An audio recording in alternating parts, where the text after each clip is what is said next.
The first thing to do is choose the woods you're going to use. I mainly use walnut, cherry, and maple. The grain is a closed grain, which is good for a cutting board. You want to avoid woods like oak because it has open grain, and you also want to avoid woods like pine that are softer. If you're not sure where to buy these hardwoods for cutting boards, call around to a local wood shop or a cabinet shop and they might sell you some, or they'll tell you where they get their wood. I cut the pieces an extra inch. I want this cutting board to be 18 inches, so I cut the pieces at 19 inches. The extra length is important because the sides will get cut off and squared off later. I cut the strips 3/16 thicker than the final thickness. For this cutting board, I want the final thickness to be 1.5 inches, so I'm cutting the strips at 1 11/16. Sometimes it doesn't hurt to manually check your fence for your table saw blade just to make sure your measurements are correct. Now it's time to cut the strips. Depending on how wide you want your cutting board will depend how many strips you need. My pieces of wood are about 1 inch thick and I'm going for a 12-inch wide cutting board, so I'm going to use 13 strips because I want it to be slightly wider so then I can trim it down and square it up later. Once you have all your strips cut, push them together and make sure you have enough. I have slightly over 12 inches, which is good because I'm going for a 12-inch cutting board. For the glue up process, I like to lay down a piece of cardboard or paper so I don't get glue on my workbench. The glue I use is Type on 3 because it is waterproof and it also has a longer open time to give me more time to glue up the cutting board. There are multiple ways to spread out the glue. I prefer to use this glue roller, but you can also use a piece of wood like a wooden shim, or you can use your finger. You will need 4 straight pieces of wood. These are to clamp on the top and bottom to keep the cutting board straight when you're gluing it up.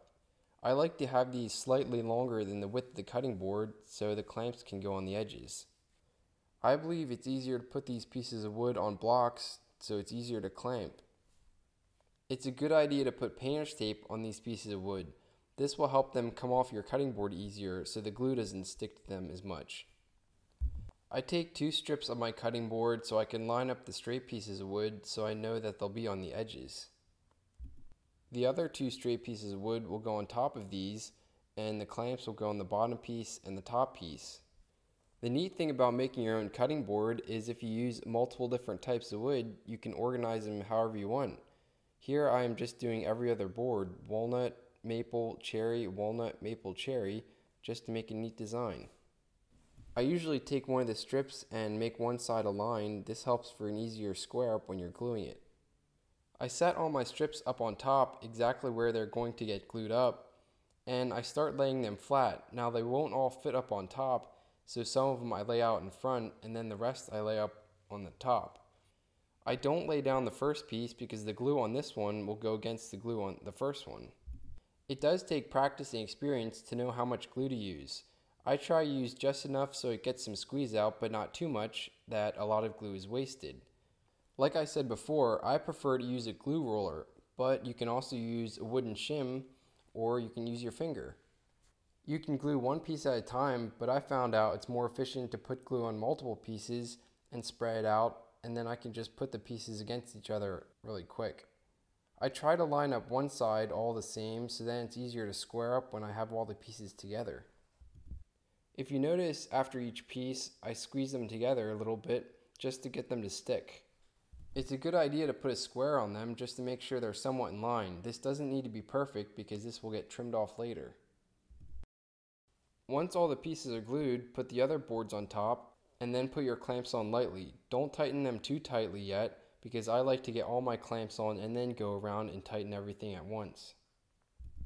Depending on what clamps you use, you'll have to keep in mind where you're putting them because you want to keep them out of the way of your other clamps you're going to put on. It's a good idea to put the same amount of clamps on top and the same amount on the bottom. For this size cutting board, I am putting 2 on top and 2 on the bottom. Now once I have all my clamps on, I go around and make sure all the clamps are tight. I don't think it's possible to make your clamps too tight because the clamps will squeeze the glue into the grain of the wood.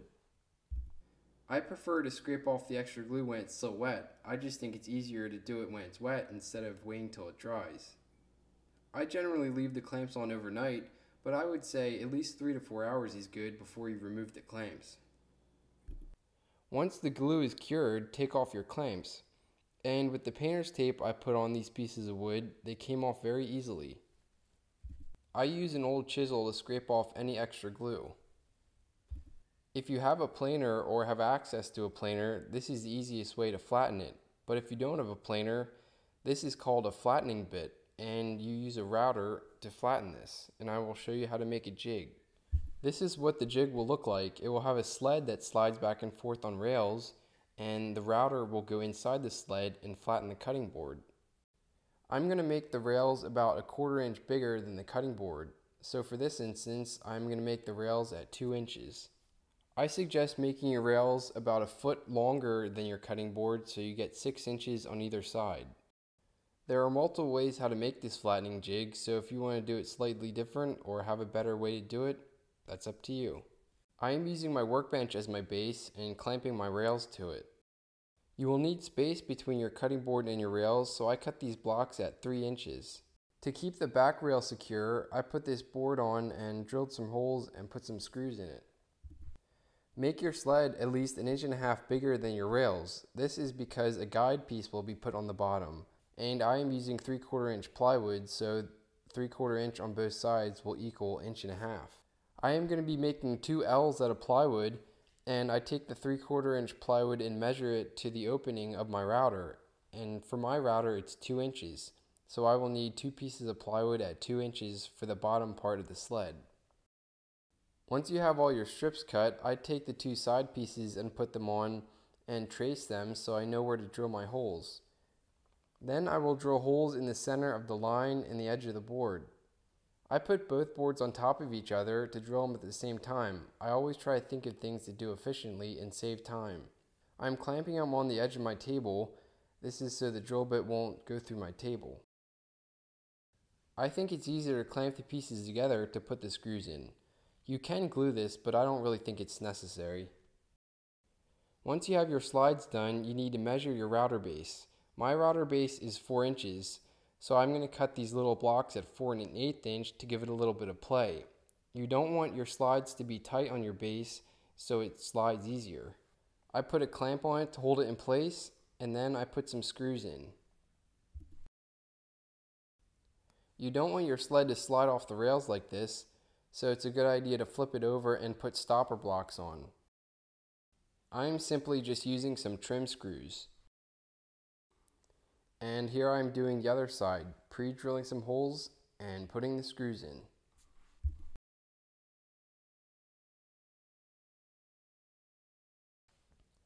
To make the sled slide better, I use 220 grit sandpaper and sand all the edges.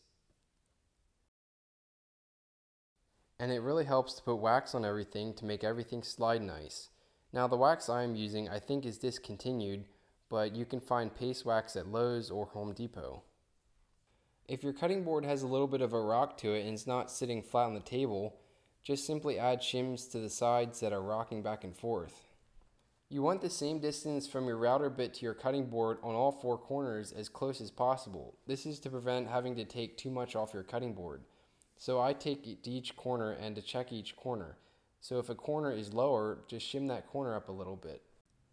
I recommend taking very light passes, 1/16 of an inch or less, because you don't want it to be hard on your router or have your router kick or chip out the cutting board. Depending which side you start from, one direction cuts better. For me, I'm starting on the left and it cuts better to pull it towards me. If you start on the right, most likely it'll cut better to push against you. I just prefer to cut it when it's pulling towards me. And then when you're done with the one side, flip it over and do the exact same thing. When you glue strips of wood together like this, sometimes it doesn't get exactly straight. Mine usually get a slight bow in the middle. I'm not sure if the camera can pick this up, but the middle is sticking out a little bit because there's a slight bow in it. So we are going to trim that straight.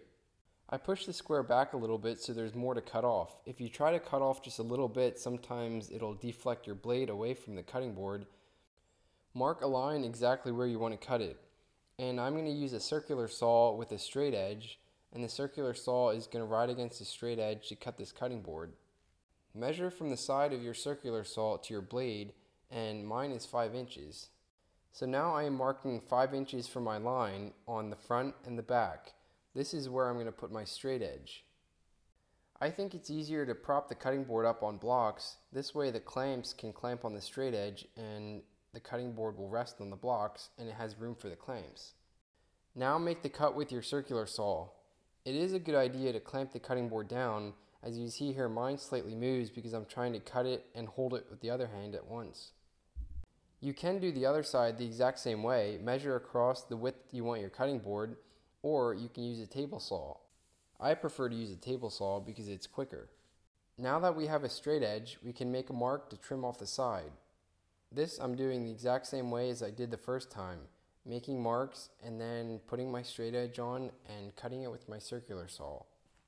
Then I'm using the table saw to cut the other side. For the juice groove, this is called a box bit and the size I use is 1/2 inch. It's personal preference if you want to use a different size. I'm going to be using the part of my router that's rounded, so I am measuring from the rounded part to the center of my bit. For my router, it is 2 inches. I want the center of the juice groove to be 3/4 of an inch off the edge of the cutting board, so I measure and make a mark. And I measure from that mark over 2 inches because that's how big my router is to the center of the bit. I take a strip of plywood and put it against my cutting board and make a mark at the 2 inches. That mark is where the router is going to rest against, so I put a piece of plywood on. In my instance, the width of the bottom rails is going to be 2 inches. I am also cutting the top pieces at 2 inches just to keep everything the same. The strips for the front and back, I cut the same length of the cutting board, and the strips for the side, I cut it the width of the cutting board plus the strips on the front and back. I'm going to be making an L, so I put the strip of plywood on and mark it so I know where to drill the holes. I drill the holes in the center of the line and the edge of the board, and I put it on the edge of my table so I don't drill through my table. I do prefer to glue it and screw it because there will be pressure on these sides and I don't want them to split off. I make sure the pieces are flush and I clamp it to my table so it doesn't move when I'm screwing it. I put 3 screws in, one on both sides and one in the middle. I'm screwing the L's to strips of wood, and this is to keep all the L's in place. I'm leaving enough room for the cutting board to sit on the bottom piece of wood. I put the front and back piece tight and then put the side pieces on and screw everything down. You could simply screw your L's to your table, but I prefer not to put holes in my table. You also could screw them to a larger piece of plywood, but I'm just using strips to save plywood. You want to make sure you clamp this down very secure because you do not want this to be sliding around when you're making your juice groove. I prefer to do my juice grooves in multiple passes, especially I would recommend this if this is your first time. This prevents chip out and burnout and just helps avoid mistakes. You want to do your juice groove in a clockwise direction because if you do it in a counterclockwise direction, it will pull the router away from the edge and you do not want to do that. I start in the corner and try to go a nice steady pace. You don't want to go too slow because that will create burnout, but you don't want to go too fast to make a mistake. I always lift it up in each corner because if you let it in the corner too long, it will create a burnout mark. This does take a lot of practice, and I'm going to say this is probably the most difficult part of making a cutting board. You want to clean all the dust and chips off your cutting board and then adjust your bit deeper. I would suggest if this is your first time to do the juice groove in 3 or 4 passes. After you're done, take all your screws out and there you have a nice juice groove. The first thing I do to make the handle grooves is measure to the center of my router bit, and mine is 2 inches. I made this piece of plywood the same size as my cutting board and I measure to the center. I want my juice groove to be 4 inches, so I mark 2 inches on either side and that will be the length of the juice groove. Then I measure from those marks 2 inches over, that will be where the router base will stop and I will put stop blocks. In my instance, the stop blocks will be 2 inches wide. I prefer my handle groove to be in the center of my cutting board, so I measure the width and divide it by 2 and make a mark. The back part of my router here is going to be resting against the stop block in the back, so I measure to the center of my router bit to the edge, and mine is 2 3/4. I set the piece of plywood upright and measure from my center mark on my cutting board and make a mark at 2 3/4 on my plywood. This will be where the stop block is going to be, so I make a square mark on the plywood. I cut the block in the back to fit in between the blocks on the sides. You could do this either way, I just preferred to do the side blocks longer. Make sure the side blocks extend past the piece of the plywood a couple inches. This will provide more stability when your router goes against it. The piece of plywood doesn't need to be extra long, so I simply mark where the blocks are going to be and cut it off. I simply use the cutoff piece to make an L. This will be a base, and this will get clamped to your cutting board to keep it secure while you're routing your handle groove. Now I screw the side blocks on. I'm simply keeping them flush with the sides. Now I put the back block on my line and screw it down.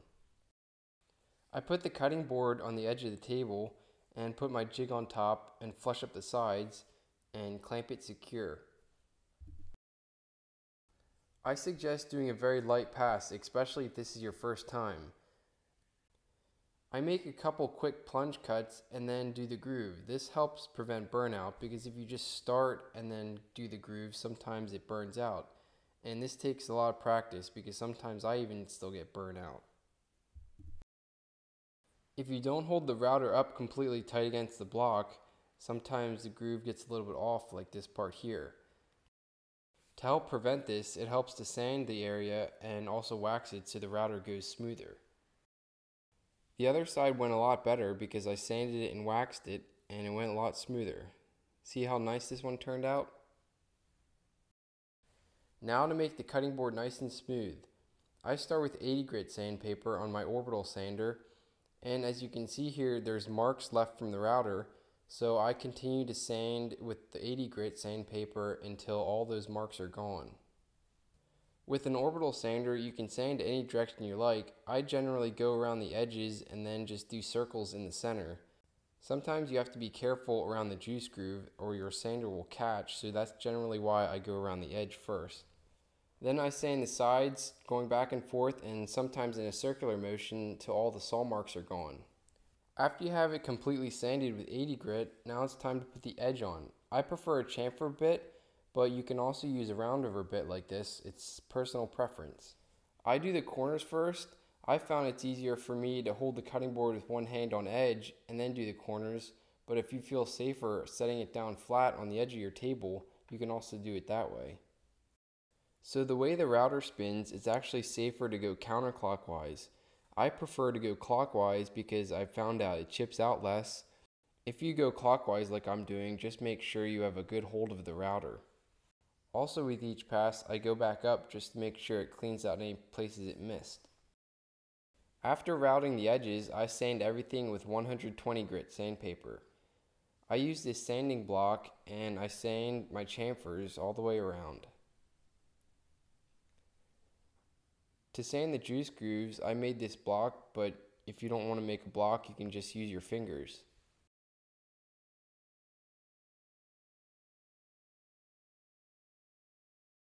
I also sand the handle grooves. And now I use my orbital sander with 120 grit to sand the whole board. And here's a sanding tip. Take a pencil and mark across the board, and then you sand the pencil mark off, and once the pencil mark's gone, then you're likely to go to the next grit. After the pencil mark's gone, I usually sand it a little bit more just to make sure you get all the scratches off from the previous sandpaper grit. After I sand everything with 120 grit sandpaper, I brush all the dust off. Now this technique is called raising the grain. I take water and spray it on the board right before the final sand. The water raises the grain of the wood, and then the final sand will cut off the grains of the wood to make it totally smooth. It's especially to do this in cutting boards because cutting boards will get wet when they're used. You can just let it air dry, but I usually use a fan to make it dry quicker. Now I do the same sanding process that I did with 120 grit, but I use 220 grit. After you're done sanding everything, brush the dust off, or if you have an air compressor, it's very convenient to blow all the dust off. Now to protect your cutting board. I use cutting board oil and the company is Walrus Oil, but you can use any type of mineral oil that's safe for cutting boards. The oil will soak into the wood, so make sure you add enough. You don't need a ton of oil, but just add some if it looks like it needs some more oil. I use rubber gloves to spread around, not because it will hurt your hands, but just because it's easier to clean up. Then set it somewhere to dry. This particular oil says let it dry for 12 to 24 hours, and then wipe any oil that hasn't soaked in. Cutting board wax isn't necessary, but if you want a little bit extra protection and it even gives it a little bit of a sheen, you can apply some cutting board wax. The wax I am using says to apply and let dry for 15 minutes and then buff off. And now you have a beautiful cutting board. If there's anything I missed or any details I could have explained better, feel free to let me know.